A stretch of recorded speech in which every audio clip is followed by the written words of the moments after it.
Hey guys, Professor Bill, Comic Book University, and Joker, Harley Quinn, Criminal Sanity. This is issue number 2, and this is wildly crazy. Oh, for the sake of conversation, I got both covers because I thought that this one was really cool. Did not realize just how unbelievably relevant this cover was until I read the book. Oh, wow. Like, this one's gorgeous because I always love a good Harley Quinn butt scene, but, like, let's be realistic. Wow, this... I'm glad I got both. Wow. Nothing but wow on this one, dudes.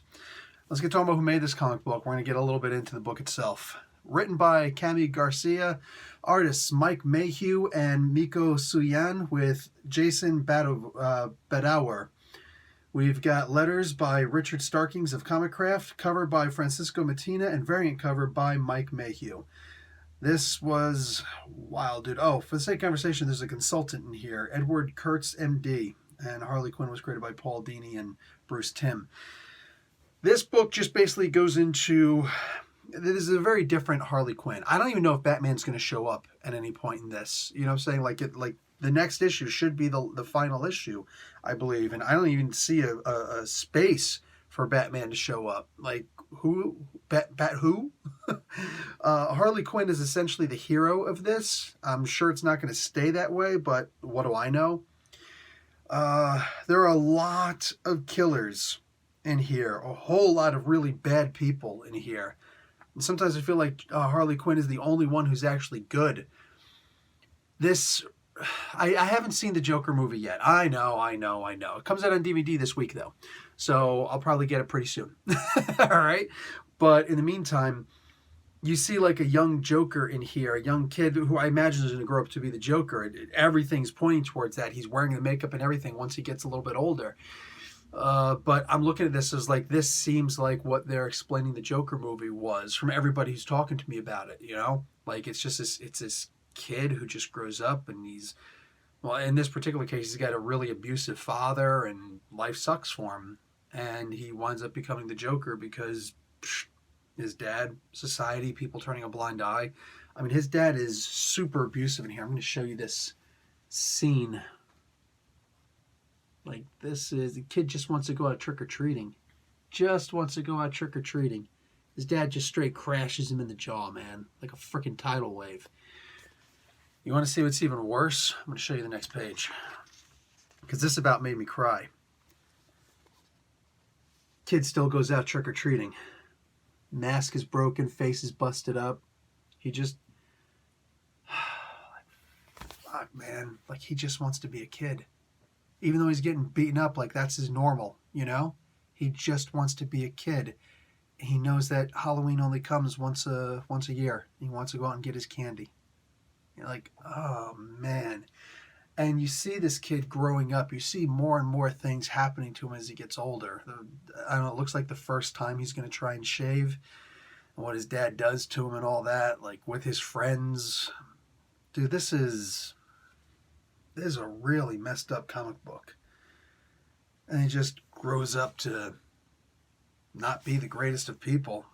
And, you know, obviously bad people are bad people, but you don't want them to be bad people. And, I mean, you see the sick, twisted imagery in here. And, you know, some of the pages are black and white. Some of them are in color, and they work. Some of them are in black and white with great inks and awesome whites, but they'll show the Joker's face, you know, the makeup and all that.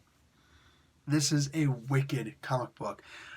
This is essentially what Black Label was made for. You know, this is that twisted stuff. It's funny how I'm going to be self-critical at this point, critical of Americans in general. You know, like we're okay with the sick, twisted violence and abuse and crazy things like that. Just don't show nudity because that's really bad. I almost feel like I'd rather see, you know, a pornography book than this, because at least pornography, like, it brings a smile to my face. You know, say this, I feel like crap after reading this, man. I feel like I want to go around and start beating up bad dads. I want to go around and start, you know, trying to help out kids in women's shelters. You know what I'm saying? Wow, this is just such a deep comic book, dude. There are people like, I don't want reality in my book. I don't want politics in my book.